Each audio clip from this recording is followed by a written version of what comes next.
vargšas, nelaimingas ir pilnas skausmų, o aš nuskriaustas ir kenčiu. Pakelk mane, Dieve, ir gelbėk.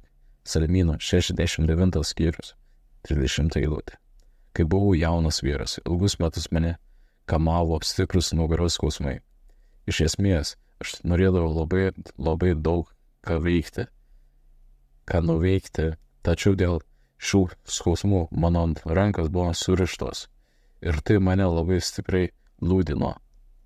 Niekas nepadėjo, nei medicina, nei kitos priemonės. Kaip dažnai aš šaukausi Dievo, bet atrodė, jog jis nereaguoja. Aš vis tiek kabinuosi į jį, bet neišgyvenau jokio atsako. Po daugelio metų atvyko vienas nežymus pastorius iš Škotijos ir mūsų pamaldų metu mes meldėmės.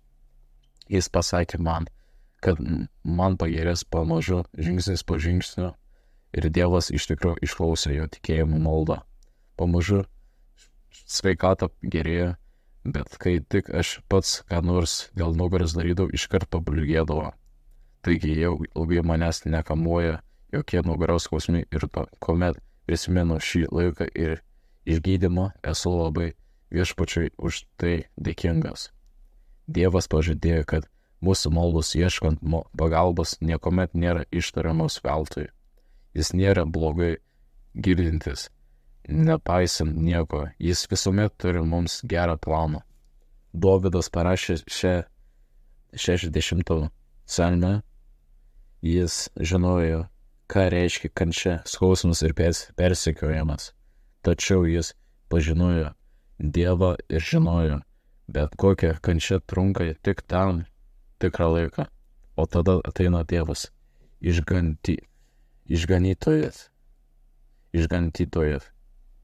išganytojas ir gelbėtojas. Didžiausiame varge ir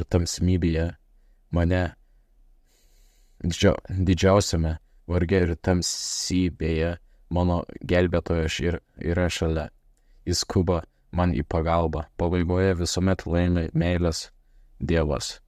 Bet nepaisant kaip piktai puola priešas, Dievas yra gailestingas. Jis atjaučia savo vaikus ir negali į jų kančias žvelgti šaltai, akcentuodamas tikėjimo principus. Jis pasigaili ir pasilenkia prie jų.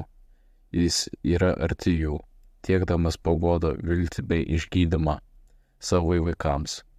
Jis yra nuostabus tėvas. Ieškokime jo vis labiau, nes jo artume mes randame viską, ko mums reikia. Dėkoju tau, tėve. Tavie nurimsta mano širdis. Tu esi nuostabus, mylintis, gailestingas tėvas. Mūsų kančioms tu nesi abejingas. Tu esi arti guodi ir stiprini mane. Tu su tavimi turiu viltį, nes tu visuomet mane gelbėsi. Dėkoju tau. Amen.